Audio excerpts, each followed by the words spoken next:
Well, my name is Kyra Taylor. I am a young professional dancer, choreographer, teacher, thing doer. I do a lot in my life. I love the arts, I love science, I love to move and wiggle and do weird shit with my friends who are also weird. It's a good life that I live. The first I ever heard about the Get Melted thing, Erica was just talking about the beginning stages and like wanting to experiment with it. And I was like, dude, this would be dope. I really want to try it. So she reached out when she was doing all of the promo shooting, and I didn't know what to expect at first. Like, obviously, you know, you're going to come into this environment and get covered in paint, but you don't know to what extent. I felt super comfortable, and it was super cool to watch the process from just doing like an aesthetic trip on the foot to getting like messy in the face and the head. Like it was super fun, and it was for me nice as a mover to like experiment with how I could like move the paint myself. Yes, the paint is moving and it's dripping, but if I hold my arm here, it's different than if I hold it up here, you know? So it was fun. It was a fun experiment for me too in working with another art form. I was definitely in like my spring thinking, blossoming, bright colors. I love pink and I love red, so I knew that I was going to use those too. But the green kind of came out of nowhere. I was just like, it's spring, and well, it wasn't spring, but I wanted it to be spring. I was tired of winter, and I wanted all the pretty colors to come together, and white is my favorite accent color, so like that's what happened there. But no specific mood. I was just looking for something not winter. Well, I think my vibe shifted depending on what colors we used. There was one part in the shoot where I just had like red and white on me, and because there was so much red, it felt a little bit creepy and eerie. I know you know exactly what part of the shoot I'm talking about. It just like got so dark and like for a second, versus having the shades of pink on me. It felt very feminine and light, and having the green on me felt a little bit more fantastical. So I didn't know it when I picked the colors, but as it was happening, I was subconsciously shifting into these different types of moods, and it definitely came across in the photos. Like there are some where I feel really graceful and super like shapy and oriented, and then there's some where I'm like because it just like that was the mood, which was also cool to see that natural process happen of like what color's on me, how is that reflecting in me. So that was a cool experience. Well, okay, straight up, first reason I wanted to do it was because I could get some really cool photos out of it. It's not every day you get to do a really fun creative shoot like this, so that was my first thing, was, whoa, this is cool from the portfolio. Second, I just not seen anything like it anywhere else in the city, and you know, I love Erica and I love what she does, so I wanted to support her in getting this up off the ground. So it was like a win-win situation, you know, she gets a dummy and I get a good photo out of it, you know, it was perfect. But at the end of the day, it was just a really cool experience, and it got me inspired to want to do other creative shoots. I'd been wanting to do creative shoots. This was my first step into that, so I definitely feel fulfilled after doing it, and I would love to do another one. Yes, and it was when my entire head was covered. Like, we worked our way from the feet upwards, and so the head was like the last part. Like I'd been covered from here to ankles, and then it was like, okay, we're gonna pour the shit on your head, and once it's on your head, like it's go time, because that's it, you know, there's no like wiping it off or like trying again or whatever. So that was it, and in that moment I was like, okay, no pressure, but like this is it. And I remember feeling that initial glob, and as soon as I felt it drip onto my face, I just felt like a piece of art.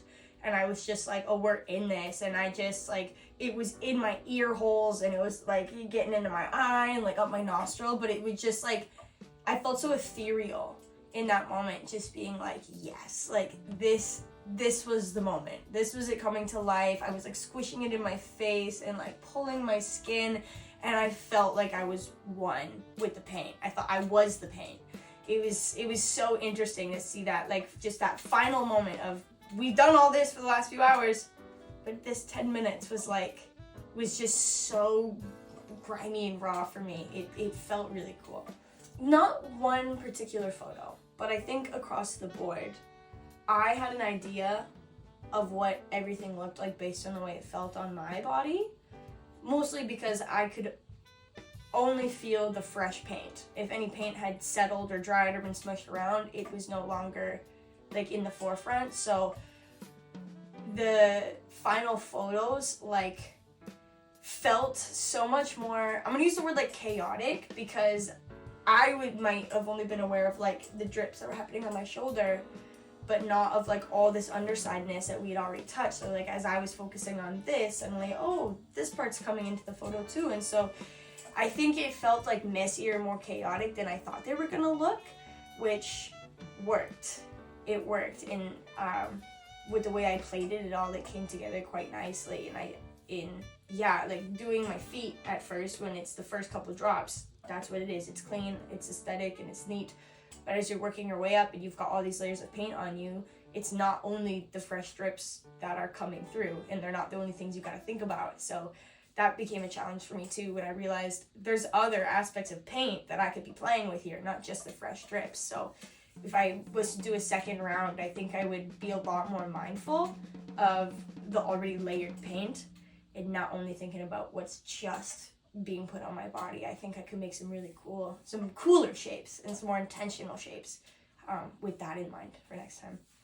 My experience was really good. I mean, you guys came stocked up with my favorite snacks and my favorite drinks, and you had my music playing in the background. Like, you know, I had a robe that I could chill in. Everybody was super comfortable and like calm, and making sure I was comfortable and warm, and you know, like I felt very taken care of in the space. And Karen as a photographer was super wonderful. It's always hit and miss, especially with photographers that you don't know whether or not you're going to be comfortable, particularly in a setting where I'm butt-ass naked, you know. But I felt super comfortable with him. He was great, and he had great direction in finding shots for me, and, you know, guiding me in that regard. And I always felt very prepared. Nothing ever came at me that I wasn't ready for. Like, the team was great. I felt very comfortable and well-guided and not stressed at all, which is huge. Well, I did love just joking around with how we could play with other objects in the environment, like within the shoot, like getting to play with like the apple and like my feet and my mouth and stuff, and then trying to be like, oh, how can we get the Skittles in the shoot, or like how can we like pull this and that. It was like the further we went in, the more crazy we wanted to get with it. Now, we weren't prepared for getting Skittles and edible things involved, so that didn't happen, but it was just like watching everybody kind of grow in the process together and being like, okay, we've done this, how can we make it weirder or crazier? What else can we elevate? It's like everybody was in that same mindset of like, this would be so cool, let's do it, let's try it, just fuck it up, let's go. Like, I love that energy. You know, there wasn't one moment that stuck out for me, but it was cool that as the day went on, everybody was just getting so amped and into it, and how can we make it weirder, more creative. So that was really fun to experience and like work with everybody on that. Yes, there is a few. There's one, I posted it on my own Instagram, and it's one of the ones of me like squishing my face like this when I have a bunch of paint everywhere, and like it's dripping off of my eyelashes, and like my mouth is covered. It's just like so and then I have another one. It's actually like just this part of my body. It's the red and white paint, and it's just as the paint covers my nipples. It's one of those like neater, cleaner photos because it was fresh up here, and it's just like the way the paint is like just like caressing all of the little curves, but it's so delicate and so light. I love that photo, and I'm going to put it up in my house somewhere. I definitely would. I think aside from it being a really cool opportunity for maybe people who are experienced models or who are beginner models, I think that getting to be in a safe creative space like this that's a little bit more on the sensual side can be really empowering for a lot of people.